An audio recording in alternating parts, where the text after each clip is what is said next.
Alisson.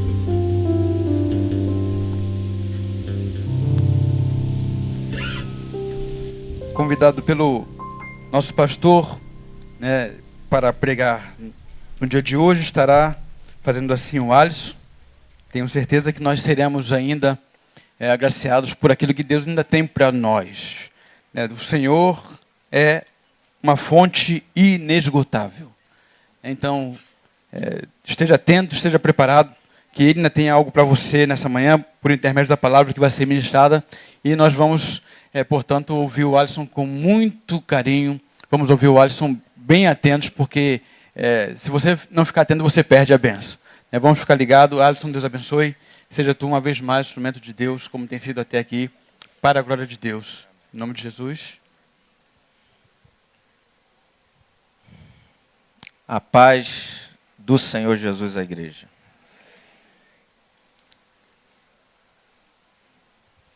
O ministro do louvor subiu ali e falou assim: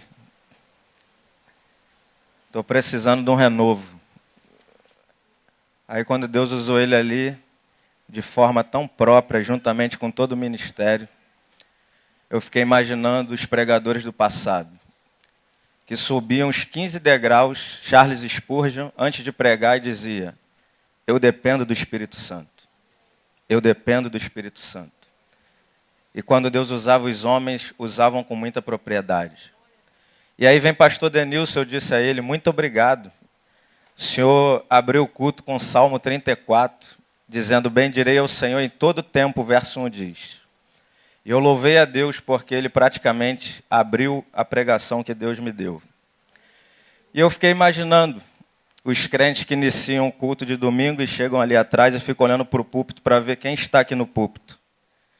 E eu fiquei louvando a Deus, porque quando o Espírito Santo de Deus se faz presente no lugar, é o melhor culto onde eu posso estar.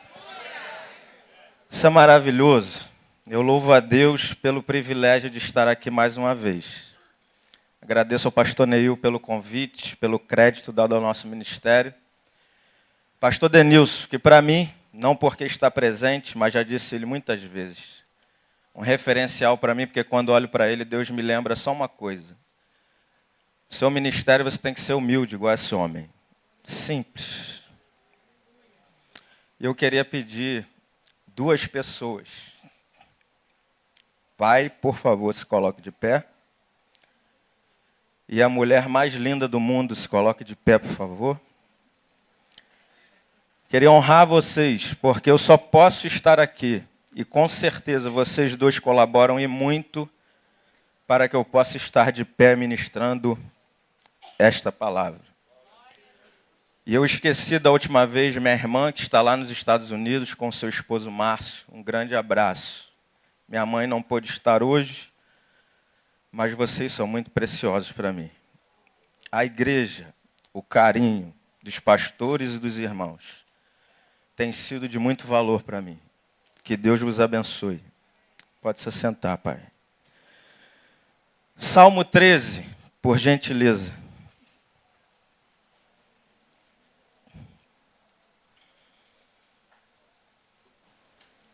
Salmo de número 13, verso 6.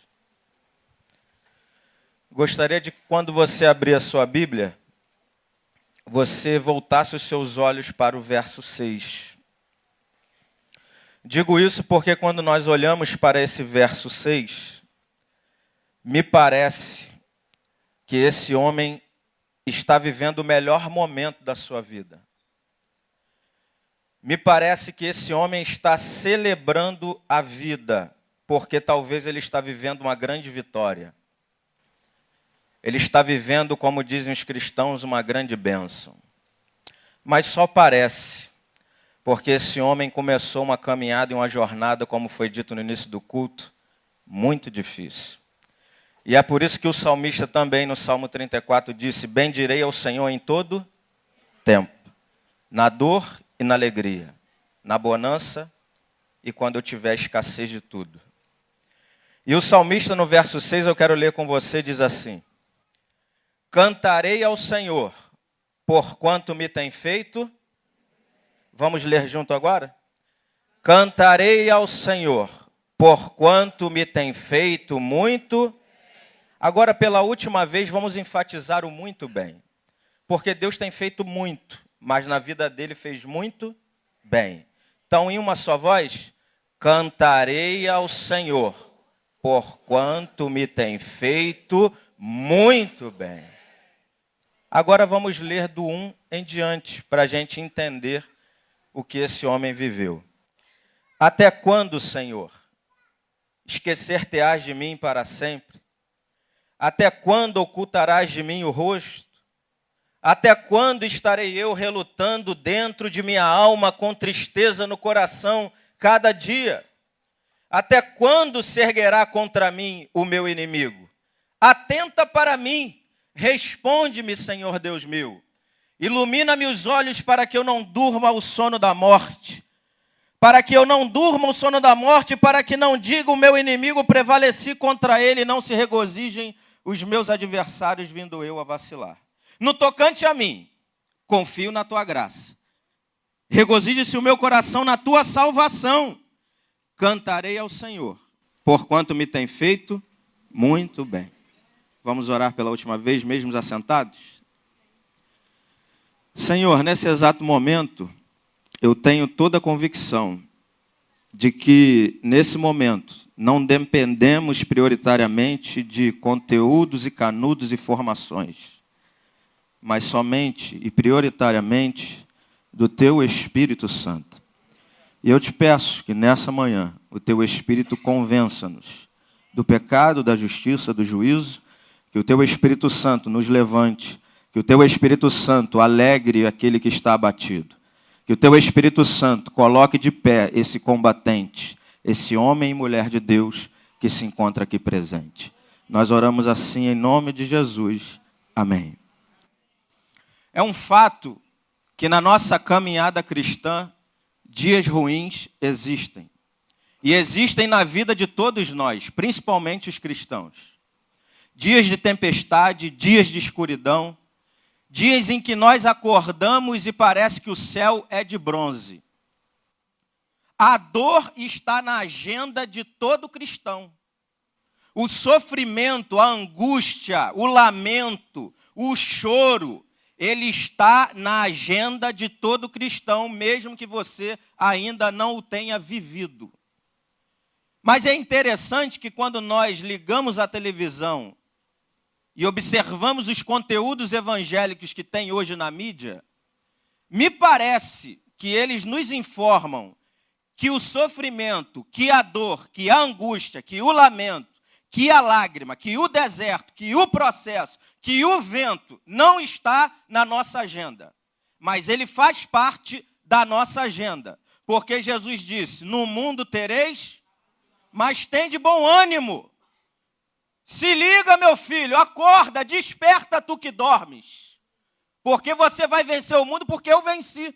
Não porque sou Jesus, mas porque o Espírito Santo de Deus me possuiu de tal maneira que me habilitou a vencer todas as barreiras.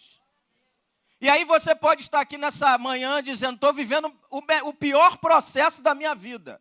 É muito difícil passar por isso, Alisson. Louvado seja Deus. É por isso que você precisa do Espírito Santo. Porque se fosse fácil, você não precisaria do Espírito Santo. Mas é fato que na nossa vida e na nossa caminhada, existem as noites escuras da alma. São João da Cruz, certa feita, usou esse termo, quando se referia àqueles homens e mulheres de Deus que estavam vivendo um momento de escuridão. Que talvez um pregador que quando fosse abrir essa porta aqui para ministrar, estava se sentindo o pior dos piores. Não vinha uma mensagem, Deus se esqueceu, Deus se ocultou. Mas pela graça e misericórdia de Deus, Deus o usava. Mas porque ele confessava que ele estava vivendo a noite escura da alma, como intitulava São João da Cruz. E quando eu olho para esse salmo, que dizem que foi de Davi, provavelmente quando ele estava sendo perseguido por Saul, Saul querendo o matar, Saul querendo exterminar com a sua vida, inimigos perseguindo Davi, Davi escondido em uma caverna, num lugar escuro, num lugar de solidão, estava agora escrevendo esse salmo. e dizendo um sentimento que mais revela uma crise existencial na vida de um homem de Deus. Até quando esquecer-te-ás de mim para sempre? Até quando ocultarás de mim o rosto? Até quando estarei eu relutando dentro de minha alma com tristeza no coração todo dia, cada dia?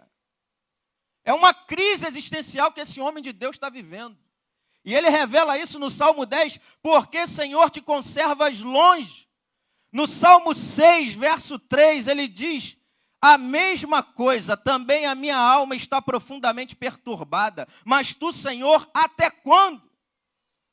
O até quando faz parte do nosso vocábulo. O até quando já faz parte do vocábulo de muitos aqui nessa manhã.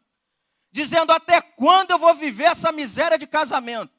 Até quando eu vou vir nas preciosas, eu vou vir no ministério dos homens e o meu cônjuge continua da mesma maneira? Até quando eu vou viver essa falência na minha família? Até quando eu vou viver essa crise comigo mesmo? Até quando eu vou viver essa dificuldade financeira? Até quando? E Deus sabe qual é o até quando que você está dizendo, e muitos disseram até quando na Bíblia. Abacuque, no seu livro, nos revela, e ele inicia dizendo, até quando, Senhor, clamarei eu e tu não ouvirás? Gritar-te-ei violência e tu não ouvirás? Tu está com cotonete, tu está com o ouvido tampado e precisa de usar cotonete? Tu não estás vendo a minha luta, a minha dor, a minha angústia, o meu lamento, tu não está observando? Se você for ler Apocalipse capítulo 6, até os santos no céu estão clamando até quando? Até quando tu não vai usar de justiça esse sangue foi derramado pelos santos na terra? Até quando? Deus meu, por quê? Salmo 43 e 42 parecem gêmeos. Por que estás abatida, ó? Por que te perturbas dentro em mim?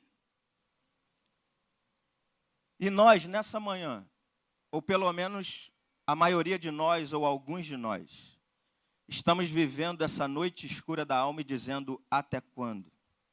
E quando eu leio do verso 1 ao 2 do Salmo 13, o salmista diz 4 vezes até quando. Do 1 ao 2 ele diz 4 vezes até quando. E muitas vezes a nossa luta está igual à sua nessa manhã. Demora muito.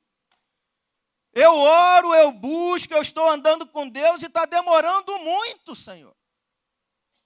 Davi também poderia falar com muita propriedade isso no Salmo 40. Ele aprendeu. Esperei com... Eu não esperei aflito. Eu não esperei nervoso, igual o marido fica lá quando o filho vai nascer. Ah, meu Deus. Ai, Jesus. Ele esperou com paciência. Mas isso é um processo. É Deus que nos ensina. Deus ensinou Davi e vai te ensinar nessa manhã também. A dizer até quando sim. A gritar, a clamar, a bravejar e dizer até quando. Mas você vai aprender a esperar no Senhor. É no Senhor que você vai aprender a esperar. E Deus não tem problema com os seus problemas. Quem tem problema com os seus problemas são os homens. Já dizia um teólogo chamado pastor Neil Teixeira Barreto.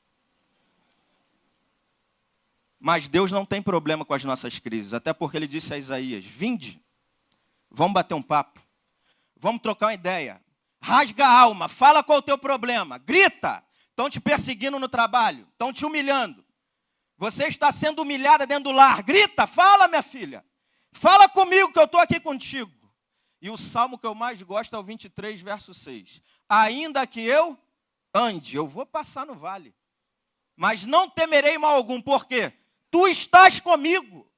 E para isso, a gente só vai confiar e acreditar nisso, ter convicção, crer nisso, quando nós nos alimentarmos verdadeiramente da palavra de Deus. Porque é a única que nos garante no dia da dor.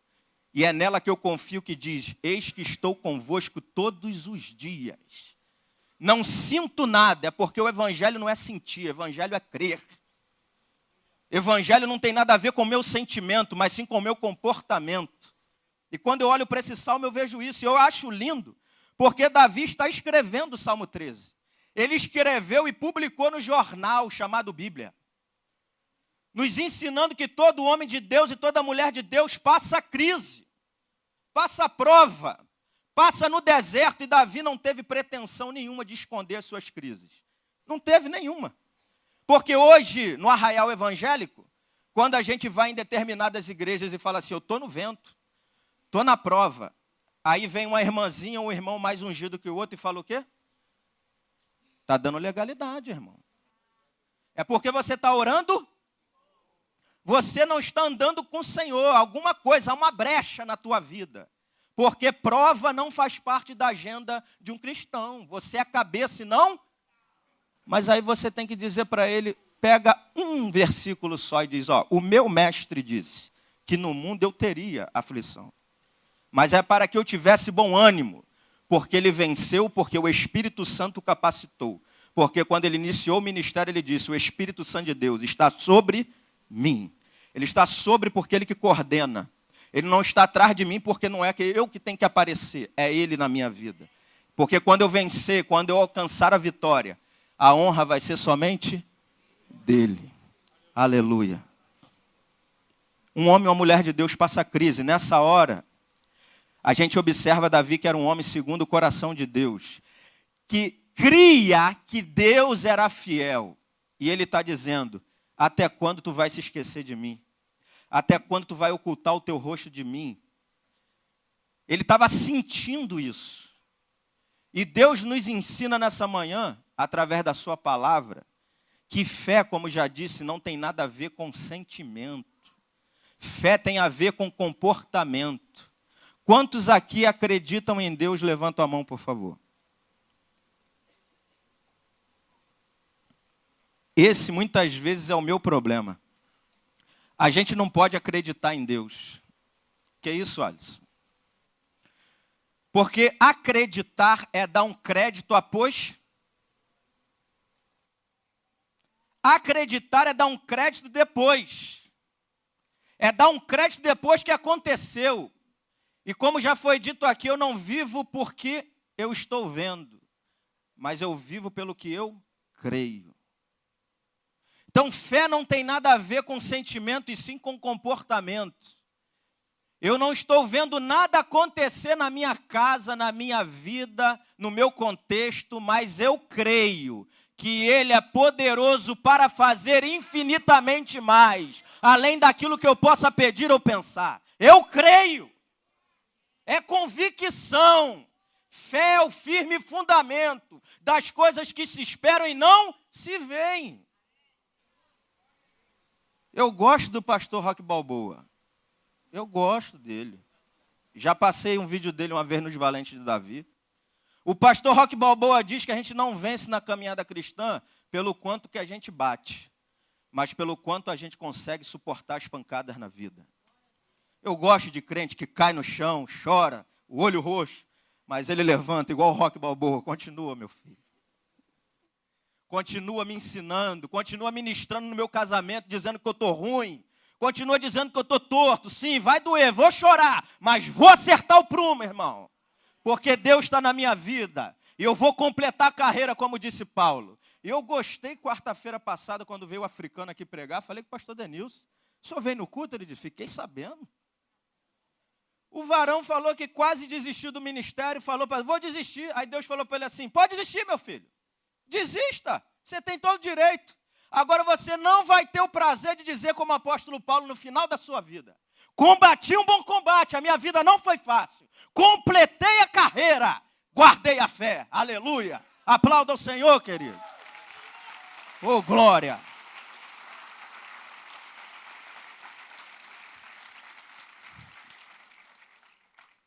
Eu tenho dificuldade com crente louça.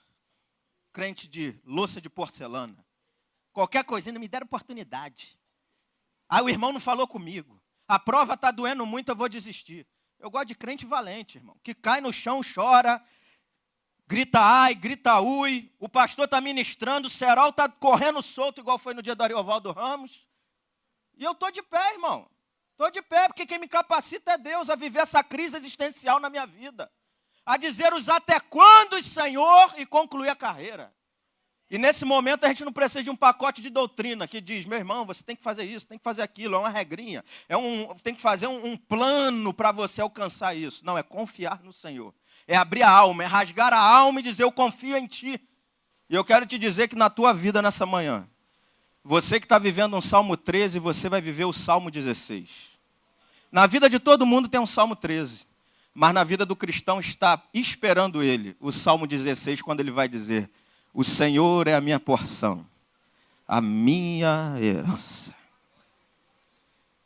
E aí você vai estar com o troféu na mão, e não batendo no peito, mas vai dizer, igual o Bronça aqui chorando aqui, ó, é o Senhor. Aleluia. Sabe por que tu chorou assim? Não é porque é só teu emocional, não. É porque tu está carregando uma mensagem como Jeremias. E Jeremias não tinha alguma coisa para dizer, ele tinha algo a dizer. E porque tinha algo a dizer no dia da maior angústia da vida dele. Ele disse para Deus, você tem coragem de dizer isso que Jeremias disse no capítulo 20? Tu me persuadiu, o Senhor me iludiu, e persuadido eu fiquei. Eu prego, ninguém me ouve, 40 anos, ninguém se converte, ainda me jogam no buraco. Mas daqui a pouco ele fala, mas quando eu penso só em parar o ministério, algo começa a arder nos meus ossos. Oh, glória! Porque eu estou cheio da palavra. E aí os outros podem olhar para mim e dizer, não vai conseguir. Isso é um fracasso. Olha só, é só holograma.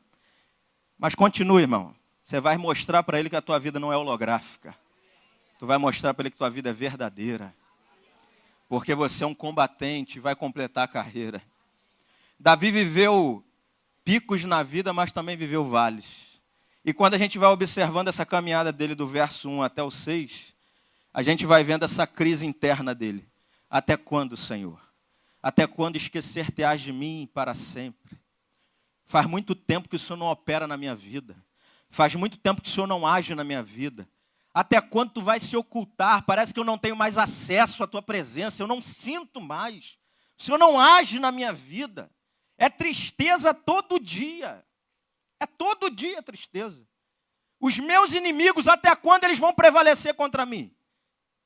Talvez aqui nessa manhã você está sofrendo uma humilhação forte. Há pessoas tramando contra você, puxando o teu tapete querendo te derrubar. São crises internas e crises externas. São crises emocionais de Davi e crises do lado de fora. São lutas por dentro e por fora, como dizia o apóstolo Paulo. E o Paulo podia dizer, hein?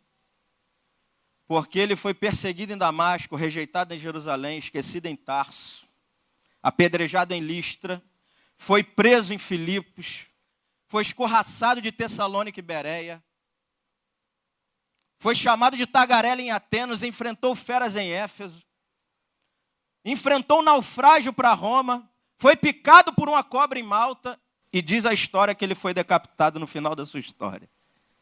Mas quando chegar no céu, aquelas elucubrações de pregador, eu vou chegar lá, vou dar um abraço no pastor Denilson. Paulo, caraca, tu era um soldado do exército de Cristo mesmo. Rapaz, Paulo é tremendo, e não pela sua teologia eu amo porque ele era um combatente de Deus. A pancada estava comendo solto, ele está de pé. 9, ele levantava.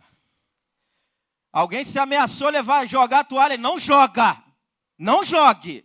Não vou desistir do meu casamento, não vou desistir do meu ministério, não vou desistir do meu filho, não vou desistir da minha história, e você também não vai desistir. Agora, tem que entender que a caminhada cristã é uma crise emocional, existencial. A caminhada cristã é um combate. Mas ele começa essa crise, ele começa agora a fazer uma oração. E eu gosto do mistério da oração. Eu gosto que os teólogos ficam tentando desvendar o mistério da oração.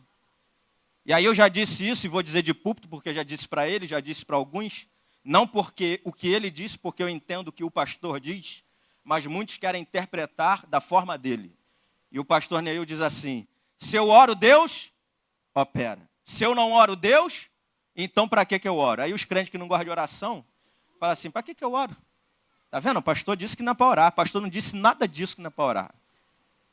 A oração é um mistério. Eu gosto desse mistério, porque não tem nada a ver comigo. Tem com aquele que crê no eterno, que está no controle da nossa vida. E nós profetizamos que essa criança vai ser curada nessa manhã, e eu creio nisso. Como aconteceu na vida de Aleph, pastor Neil já deu o testemunho aqui quarta-feira passada, uma criança que foi queimada aí, e Deus restaurou essa criança. Deus é poderoso para fazer.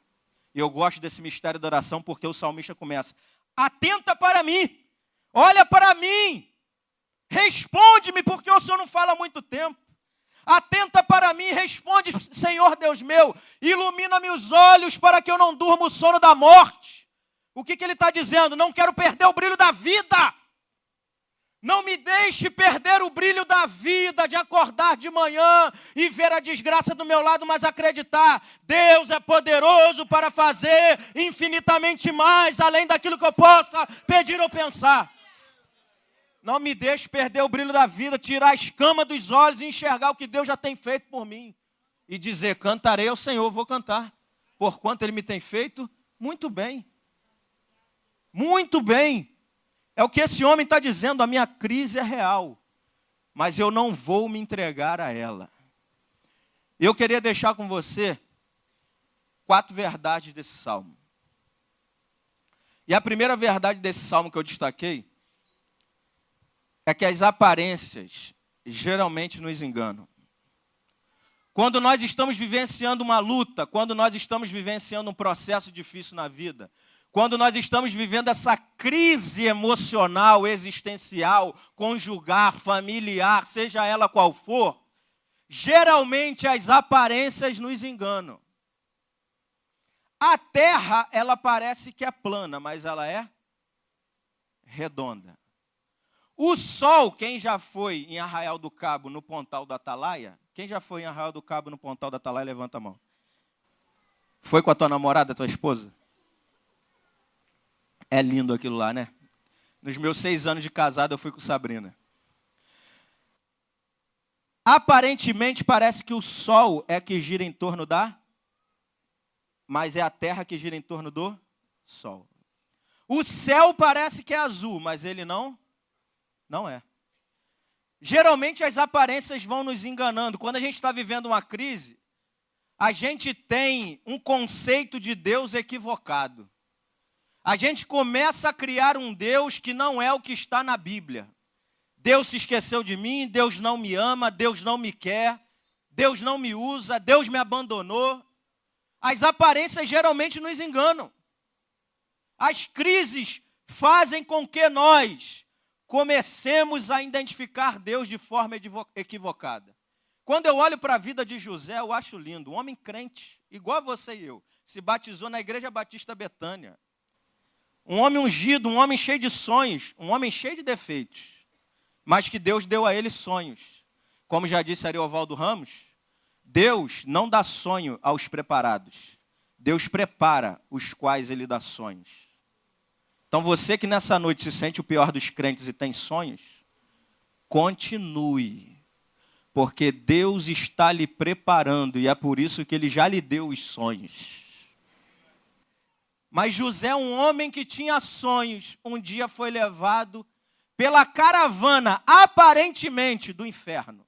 Está vindo a caravana dos midianitas e os seus irmãos o vendem como escravo. Aparentemente a derrota. Aparentemente acabou. Foi vendido como escravo.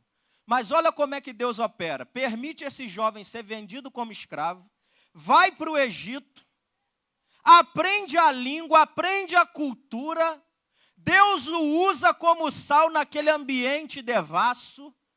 E ele agora é colocado como governador do Egito para ser bênção para toda a nação.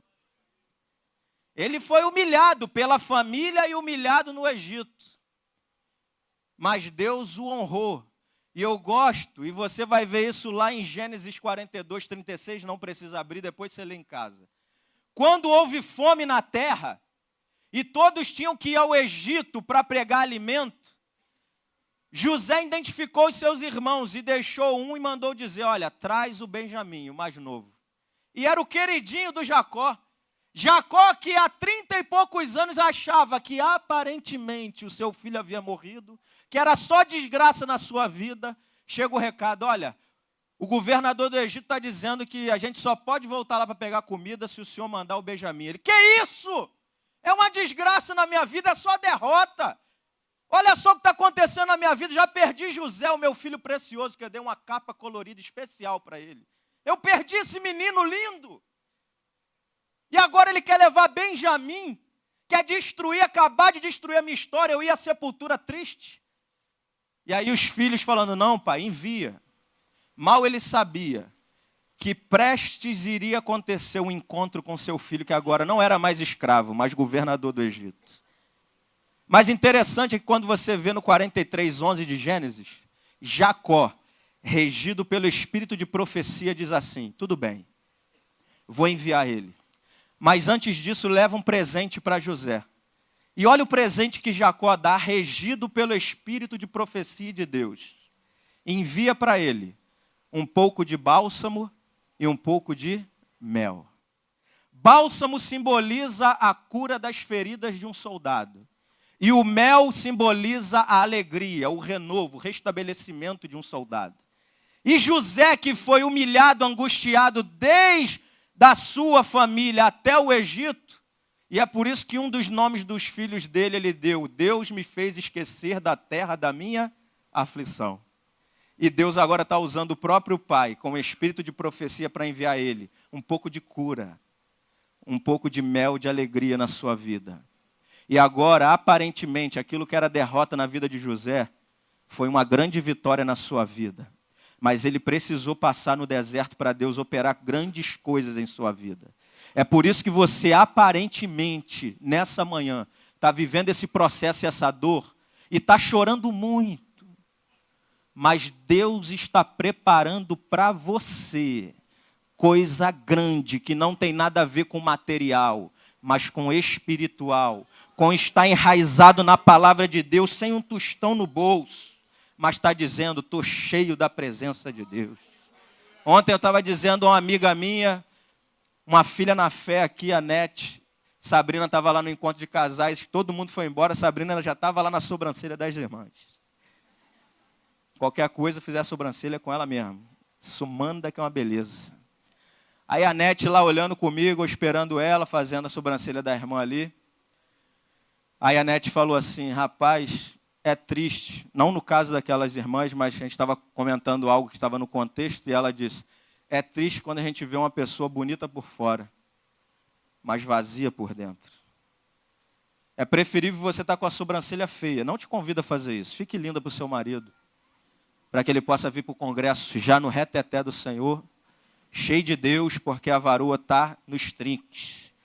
Mas é mais bonito quando a mulher está cheia de Deus por dentro, cheia de conteúdo do Senhor, cheia de experiência com Deus. E foi isso que Isaías disse no capítulo 6, quando viveu o pior momento da sua vida. No ano da morte do rei Uzias, no ano da dor, no ano da aflição, no ano da angústia, eu vi. Não foi ninguém que me contou. Não foi a irmãzinha Gidona do Monte. A experiência foi minha. Eu vivi e agora eu posso dizer com toda a propriedade, ai de mim que vou perecendo. E agora eu posso pregar uma mensagem própria. Porque antes Isaías só dizia assim, ó, ai de ti vagabundo, bebum, só apontava o dedo. Mas agora que ele andou com Deus, chorou um pouco na caminhada cristã, agora ele pode dizer, ai de mim. E depois dizer, eis-me aqui, envia-me a mim. As aparências geralmente nos enganam. A segunda coisa é que Deus pode nos conduzir por caminhos irreconhecíveis. Quantos aqui já tiveram experiências próprias, suas, com Deus? Levante a mão. Isso é muito bom, como já disse. Mas ter 30 anos de crente, por exemplo, pode ser uma maldição na sua vida. Ter 30 anos de caminhada com Deus pode ser uma maldição na tua vida, porque quando você viver uma crise conjugal, uma crise em qualquer área que seja, você vai dizer assim, eu já sei como é que resolve isso. Eu já sei como é que lidar com um filho desobediente, já sei fazer, não preciso do pastor não. Preciso ir lá ouvir a palavra não. Eu não preciso ir no estudo tal não. Eu não preciso ir aprender com o encontro de casar não. Eu não preciso aprender um pouquinho mais com os irmãos não, porque eu já sei disso. Já vivi, meu filho, eu tenho caminhada. E aí Deus tem que te ensinar e tem que te levar por caminhos que você não está entendendo. Você não está entendendo para onde Deus está te levando e o que Ele quer. É justamente para te voltar a ser aquele que dependia de Deus. Que dizia, Senhor, eu dependo da Tua graça. Eu dependo da regência do Teu Espírito Santo na minha vida. Eu dependo que o Senhor venha me acompanhar para ministrar esse louvor, essa pregação, essa aula, essa ministração. E aí eu lembro mais uma vez de quando Jeremias Pereira pregou isso, e eu nunca esqueço. Ele pregando a pastores e disse, se lembra, pastor? Quando você preparava um sermão, quando você tinha ali uma ovelhinha, uma igreja de 50 irmãos. Você preparava o sermão, você lia o sermão, orava por ele, orava pelo povo que você ia ministrar. Aí quando você fazia o apelo, vinha 5. Você orava 3 horas, 2 horas, 1 hora. Aí vinha 5. Mas agora teu ministério cresceu, teu ministério expandiu. Agora você nem medita mais na palavra, você nem ora mais, você sobe no púlpito dizendo, eu já sei, sei tudo da Bíblia. Aí quando você faz o apelo, em vez de vir 5, vem 50. Aí você fala, sou bom mesmo. Antes que eu orava vinha 5, agora que eu nem oro vem 50. Aí o Jeremias Pereira falou assim, o diabo te enganou, meu irmão. Volta para o altar. O evangelho é muito simples, como é dito aqui pelo pastor Isaías nos seus editoriais. É simples assim. É aprender, sim. É se encher de conteúdo e faculdades, sim. Mas sempre dizendo, é o Senhor quem faz na minha vida. Deus nos leva por caminhos irreconhecíveis e foi o que Ele fez na vida de Naamã. Naamã estava com a lepra. Naamã tinha um problema. E qual era o caminho de cura de Naamã? Chegar no profeta Eliseu, o Eliseu fazer oração igual alguns fazem na televisão. Bota a mão torta assim, ó. Aqui nessa noite quem vai ser curado? E grita, faz a propaganda, merchandising da cura. Eliseu falou assim, ó, o meu auxiliar, fala para ele que é para ele tomar banho, 7 banhos no Jordão. Simplesmente para ele chegar no Jordão, tirar a roupa, para todo mundo ver a lepra dele, para ver que a orelha estava podre, para ver que os órgãos sexuais já foram e não tinha mais relacionamento na sua casa. Sua mulher, ó, já estava há muito tempo sem ter o contato físico com o marido, cheio de medalha, mas não estava com honra dentro dele. Não estava curado por dentro. E o caminho que Deus levou Naamã foi um outro caminho, o caminho da humilhação. O caminho do quebrantamento, e Jordão significa aquele que desce. E tem muito crente no meio da igreja que fica de nariz em pé, porque agora tem ministério. Que agora é líder não sei do quê. E agora antes eu sentava lá atrás, agora eu estou aqui na frente e nem cumprimento os irmãos.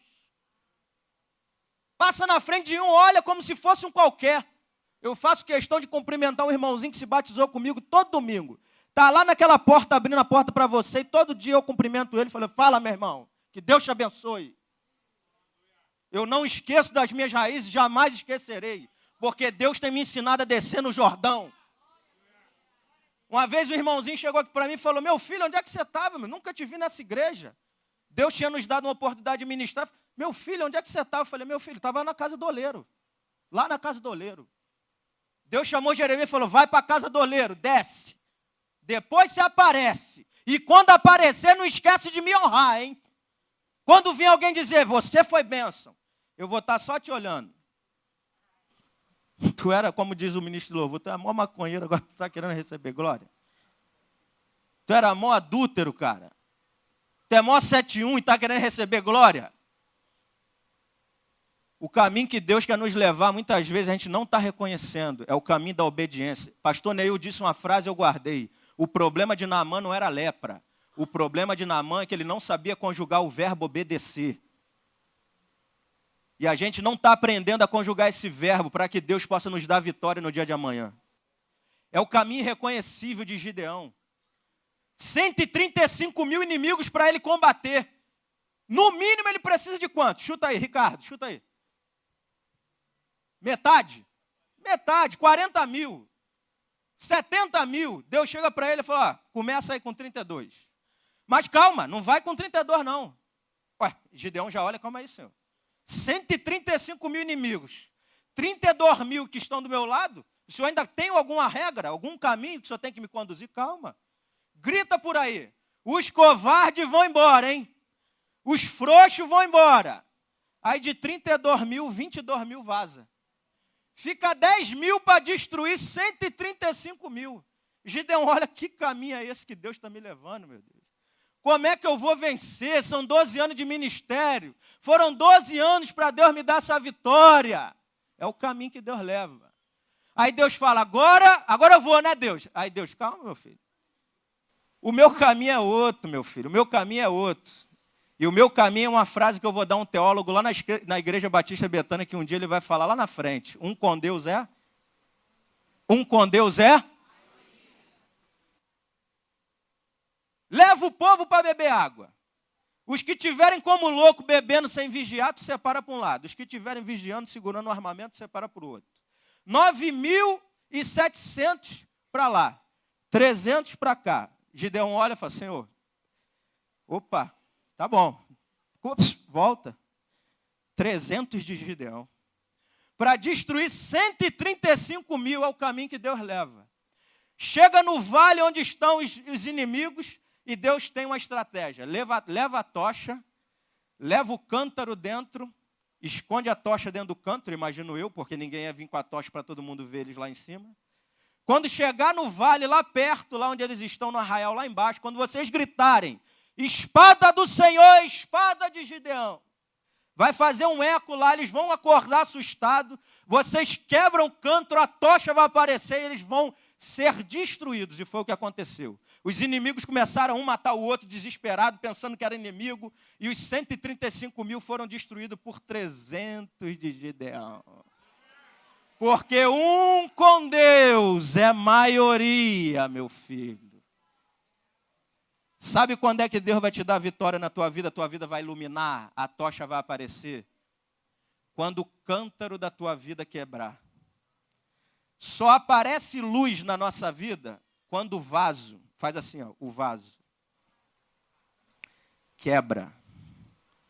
Quando o orgulho sai. Quando a vaidade vai para o ralo. Quando o nariz em pé fica assim. Ó. Aí a luz aparece na minha vida. E aí Paulo dizem que foi Paulo que escreveu, outros acreditam que não, mas Hebreus 11, 33 diz, ó profundidade da riqueza, tanto da sabedoria quanto do conhecimento de Deus. Quão insondáveis são os seus juízos e inescrutáveis os seus caminhos. Todas as coisas cooperam daqueles que amam a Deus. Todas as coisas, até o processo que você está vivendo. É uma jornada e caminhada com Deus. Deus nos leva por caminhos irreconhecíveis. Terceiro lugar, esse salmo nos convida a entender que a nossa caminhada cristã não é um mar de rosa. Diga comigo, a minha caminhada não é um mar de rosa. Já repeti esse versículo. O primeiro a dizer isso foi o nosso Senhor. No mundo tereis aflições. Quem disse para você, como disse com muita propriedade ontem, dona Érica, esposa de Dr. Márcio, no encontro de casais, disse, quem disse para você que quando você fosse se casar, todo dia de manhã, o seu esposo ou a sua esposa ia acordar com aquele bafo Cepacol? Que ela nunca ia estar de mau humor. Que ela nunca ia estar com aquela TPM. Que ela nunca ia te dar uma palavra, um coice. O teu marido nunca ia discutir contigo. Você ia viver aquele casamento sempre livre. A caminhada cristã não é um jardim grinaldado de flores, não, meu irmão. Não é só sorriso, colgate, não. É luta. Como disse ontem Márcio, eu aprendi, mais um morinho do Senhor guardei no meu arquivo.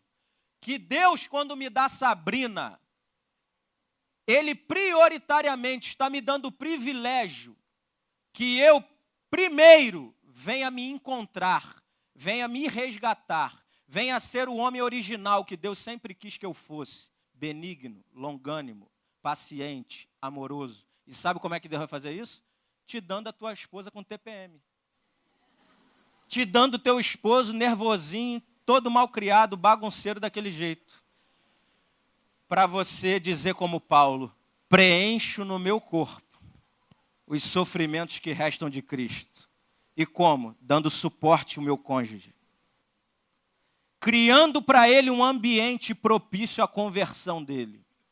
Pastora Vânia compartilhou comigo uma história de uma irmã, uma amiga sua, que o marido todo dia ia para a gandaia e dizia na cara dela que iria traí-la. A mulher era crente.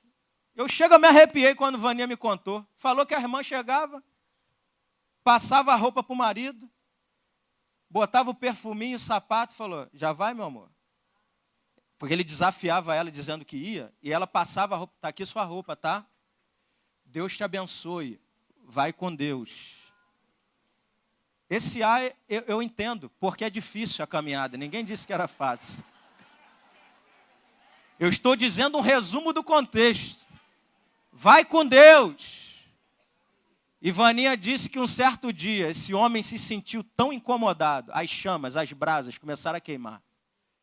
E ele desesperadamente chegou em casa e disse, mulher, eu não aguento mais, ora o teu Deus para tirar essa perturbação da minha cabeça, eu estou andando errado contigo. E esse homem é crente, pastor, hoje lavado e remido pelo sangue do Cordeiro. Aplaude o Senhor, querido. É crente. Não é fácil. Não é fácil. Mas eu gosto de crente assim, que aceita a batalha. Porque o homem natural e a mulher natural, como eu disse para os homens lá no dia 31 do Encontro dos Homens, o homem natural tem outros objetivos e outros valores. A mulher está dando trabalho? O marido está dando trabalho? Já estou de saco cheio? O que é mais fácil? Vou largar essa e pegar uma de 20, meu filho. É muito mais fácil. Agora o homem espiritual não, ele discerne as coisas pelo Espírito. É como Jesus olhou para Mateus, um impostor, cobrando imposto, traidor, olhou assim e falou, vem cá, me segue. Eu imagino alguns dizendo, o senhor vai chamar esse homem? Mó vacilão, mó traidor. É o que você está vendo agora. Daqui a pouco ele vai escrever um livro que vai ficar para a história. Ele vai ser um apóstolo. Quando eu olho para minha esposa, no dia que ela está não só bem, no dia que ela está no reteté, aí bota aquela roupinha maravilhosa, perfumada, como minha esposa, graças a Deus, é uma mulher sensualíssima, louvado seja Deus por isso. Mas no dia que ela está mal, no dia que ela está com a pá virada, eu olho para ela, mesmo sentindo dor, como disse o Márcio ontem. Você sente dor, mas você dá mesmo quando ela não merece. Não grite, não revide. A W. Tozer diz uma coisa, quer obter poder espiritual na tua vida? Não revide quando alguém lhe ferir. Trate seriamente o seu pecado e não do outro. Não seja dono de coisa alguma. E nunca receba nenhuma glória. Você vai ver poder espiritual na tua vida. A nossa caminhada cristã não é um mar de rosa. As aparências geralmente nos enganam. Deus nos leva por caminhos irreconhecíveis. A nossa caminhada não é um mar de rosa, e eu gosto de Paulo quando ele diz, eu aprendi a estar contente em. Depois você abre em casa e guarda não só o Filipenses 4,13, guarda o Filipenses 4,12, que diz, aprendi a estar contente em toda circunstância. Não é estar contente com o meu marido do jeito que está. Não é estar contente com essa situação, porque eu não sou apático, eu não sou preguiçoso, eu sou um homem valente e uma mulher valente. Agora, eu estou contente em qualquer circunstância. E aí você vai poder dizer com muita propriedade, você, posso todas as coisas naquele que me fortalece. Aleluia. E em último lugar, a quarta verdade que esse salmo me convida a entender é que Deus tem dado provas grandes do seu amor pela sua vida. Porque o salmista termina dizendo, ou melhor, inicia desse jeito: até quando, Senhor, esquecer-te-ás de mim para sempre? Até quando ocultarás de mim o rosto? Até quando estarei eu relutando dentro de minha alma com tristeza no coração cada dia? Atenta para mim, responde-me, Senhor Deus meu, ilumina-me os olhos para que eu não durma o sono da morte, para que não diga o meu inimigo prevaleci contra eles. No tocante a mim, algo envolveu, algo visitou, algo na caminhada cristã colocou de pé, e é o Espírito Santo de Deus que está ao seu lado, ajudador, consolador, que te faz falar no meio da dor. No tocante a mim, confio na tua graça, regozije-se o meu coração na tua salvação. E aí ele termina dizendo, cantarei ao Senhor, porquanto me tem feito muito bem. Eu não sei quais foram as vitórias de Davi, uma pelo menos eu sei: Deus o livrou dos seus inimigos porque ele estava vivo para escrever essa história. Mas eu quero te lembrar de alguns. Você sabia que nessa manhã você acordou, você tomou café, você se alimentou, você se vestiu. E se você comprasse um jornal do obituário, você ia ler do início ao fim. E no final você ia ter uma grande surpresa. O seu nome não está escrito lá. Você está vivo. Deus te permitiu estar vivo nessa manhã para ouvir a sua palavra. E como disse o servo dele, te colocar de pé, com esperança e acreditar ou ter convicção em Deus e no que Ele pode fazer na sua vida. O seu nome foi escrito no livro da vida. Porque Jesus disse, aos que Deus predestinou, a estes também chamou, e aos que chamou, a estes também justificou, e aos que justificou, a estes também glorificou. As minhas ovelhas ouvem a minha voz, e elas me seguem. O teu nome está escrito num livro que não tem como apagar mais, meu irmão. E isso é motivo para você dizer, cantarei ao Senhor porquanto me tem feito muito bem. As oportunidades que Deus tem te dado para cumprir o teu ministério, as oportunidades de emprego, de faculdade, de estudo que Deus tem te dado, é motivo para você dizer, cantarei ao Senhor porquanto me tem feito muito bem. Aquele atribulado que você dizia que era atribulado, que te evangelizou e trouxe para a igreja, é momento de você lembrar dele e dizer, cantarei ao Senhor porquanto me tem feito muito bem. Deus tem te dado um pastor como o nosso, um homem que prega a verdade, um homem que não barganha com a fé, um homem que não torna o púlpito um local de vender um produto chamado evangelho. É motivo de você dizer, cantarei ao Senhor porquanto me tem feito muito bem. A sua esposa que está do seu lado, a sua companheira, o seu filho, a sua família, independente da crise, é motivo de você dizer, cantarei ao Senhor porquanto me tem feito muito bem. Os dons que Deus te deu, os dons espirituais, que talvez está engavetado e você não coloca ele em movimento, é motivo de você puxar a gaveta, tirar o óleo que está escondido dentro do fogão e deixar esse óleo derramar na vida de muitos e dizer, cantarei ao Senhor porquanto me tem feito muito bem. Eu quero te convidar a se colocar de pé.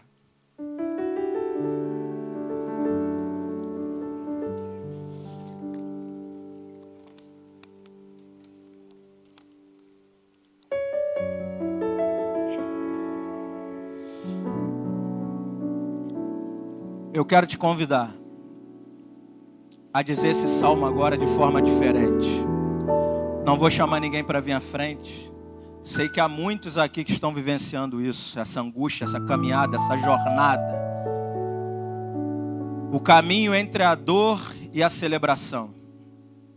E nessa noite, o que Deus está te dizendo é, celebre a vida, independente da dor. Celebre a vida, independente do processo. Celebre a vida, independente da escassez. Celebre a vida, porque o teu Deus vive e está no trono e no controle da sua vida. E agora nós vamos dizer o verso 6, mas com outro espírito, com outra alma. E nós vamos dizer o verso 6 do Salmo 13, cantarei ao Senhor porquanto me tem feito muito bem. Mas agora nós vamos estender as mãos, olhar para o alto e repetir. Cantarei ao Senhor porquanto me tem feito muito bem. Aplauda ele, querido.